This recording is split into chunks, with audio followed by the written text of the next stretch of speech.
සුබ දවසක් ඔයාලා හැමෝටම. අද මේ ගෙනාවේ රසමරස පොල් සම්බෝලයක් හදා ගන්න හැටි ඔයාලට කියලා දෙන්න.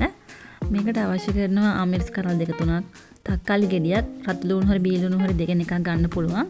සුදු ලුණු බිකි දෙක තුනක්, කූනිස්සු, උම්මලගඩ, කරපිංචා. සුදු ලුණු මේ වගේ හොඳට තලාගෙන ඉවරලා චූටි චූටි කොටු කොටු වලට කපා ගන්න. නැත්නම් දිගට කපලා ගන්නත් පුළුවන්. සුදු ලුණු දාන තරම් මේක රස වැඩි වෙනවා. සුදු ලුණු අර තෙලේ බෙදෙදි සුවඳත් එක්ක රසක් එන අමුතු රසක් එනවා ඒකට. ඊට පස්සේ වරලා චූටි චූටි කොටු වලට හොඳට කපා ගන්න. මේ ගොඩක් තලලා වගේ කපා ගන්න තියෙනවා. බංගෙඩිය දාලා කොටලා ගන්න තියෙනවා නම් ඒත් හොඳයි.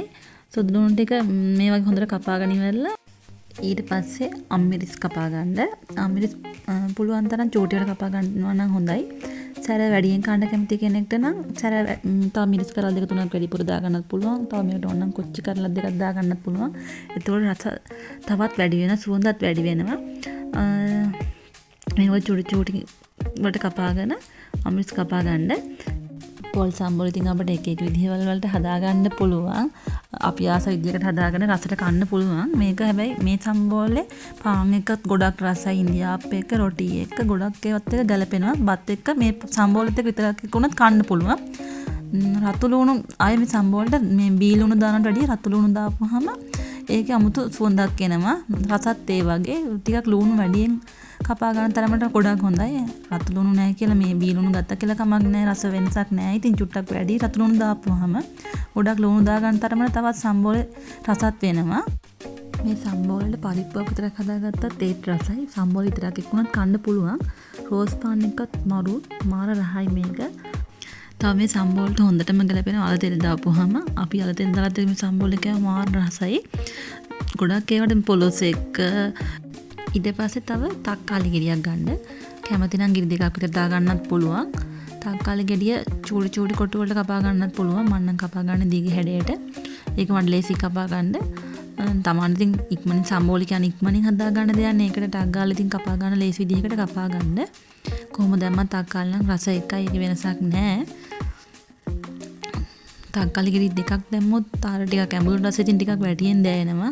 ඒ නිසා ගොඩක් දුරට මේක සම්බෝලට පොල් බෑග් විතර පොල් වලින් හදන හින්දා ඒක තක්කාලි ගෙඩියක් ඇති. ඊට පස්සේ තක්කාලි ලුණු ඒ ටික දාලා මිරිස් කුඩු, කෑලි මිරිස් ලුණු කුඩු දාලා හොඳට අනා ගන්න. උම්මලකටත් දා ගන්න. එතකොටම මේක හොඳට පොල් ටික රතු පාට වෙනකම් හොඳින් අනා ගන්න ඕනේ. මේ හැන්දකින් අනන්නත් එපා. අතෙන්ම හොඳට රස දැනෙනකන් අතරට මේ ලුණු එහෙම Tamanට ඇති පදමට දාගෙන හොඳට අනා ගන්න. මේ සම්බෝලේ මම අර ඉක්මනින් හදා ගන්න ඉඳ වලට අතෙන් අල්ලලා පෙන්නන්නේ. නැත්තම් මේක වංගෙඩියක දාලා කොටලා ගන්නවා නම් තවත් රස වැඩි වෙනවා. ඒ වගේම මිරිස් ගලේ අඹරලා ගන්න තියෙනවා නම් ඒත් රස වැඩි. බ්ලෙන්ඩර් එකේ දාලා වුණත් කොටලා ගන්න පුළුවන්. මට ඉතින් මේක හදා ගන්න ලේසිම ටක් ගාලා හදා ගන්න ලේසිම අතෙන් අල්ලලා ගන්න එක. ගොඩක් දුරට ඉතින් පොල් සම්බෝලයක් හදාගන්නේ ගොඩක් අපි උදේ කෑමට ගන්න වගේනේ. නැත්තම් ඉතින් රැයට දවල්ට වගේ නම් ගන්න අඩුයි ඉතින්. පොල් සම්බෝල දැන් උදේට හදා ගන්න අතෙන් ටක් ගාලා අල්ලලා ගන්න එක ලේසි. ඒක ඉවල මේ වගේ අනා ගන්න ඕනේ. හොඳට අනාගෙන ඉවරලා ඒක පැත්තකින් තියාගෙන චාතියක තෙල් දාලා ඉවර වෙලා සුදු ලුණු ටික ඉස්සල්ලාම දාන්න. සුදු ලුණු ටික තෙල් පැහුණාට පස්සේ අබ ටිකක් දාලා ඉවර වෙලාම සුදු ලුණු දාන්න. මෙතන සුදු ලුණු ටික හොඳට ටිකක් රන්වන් පාට වෙනකම්වත් තියන්න එපා. සාමාන්‍ය මද රස්නෙට වගේ මේ තැඹීගෙන වගේ එද්දි පොඩ්ඩක් තෙල් එක මේක හොඳට කලවම් කරගන්න. හොඳට කලවම් තරමට මේකේ රස වැඩි වෙනවා. ඊට පස්සේ වෙලා එහෙමම කෝනිසු ටිකත් අපි දා ගන්න ඕනේ. කෝනිසු මතක් කර ඇතුවම හොදලාම ගන්න.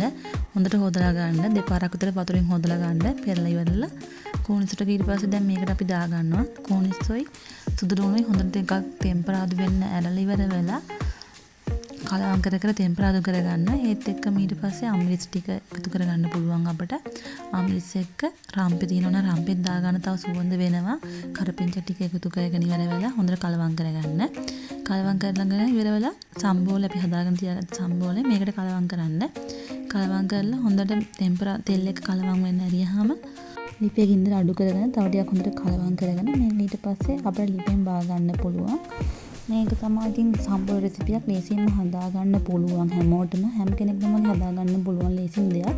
ඉතින් මේ රෙසිපි එක ඔයාලත් try කරලා බලන්න. රස කොහොමද කියලා පහලින් කමෙන්ට් කරන්න. ඉස්සරහට තවත් රෙසිපි එකකින් හම්බෙමු. එහෙනම් අපි ගිහින් එන්නම්.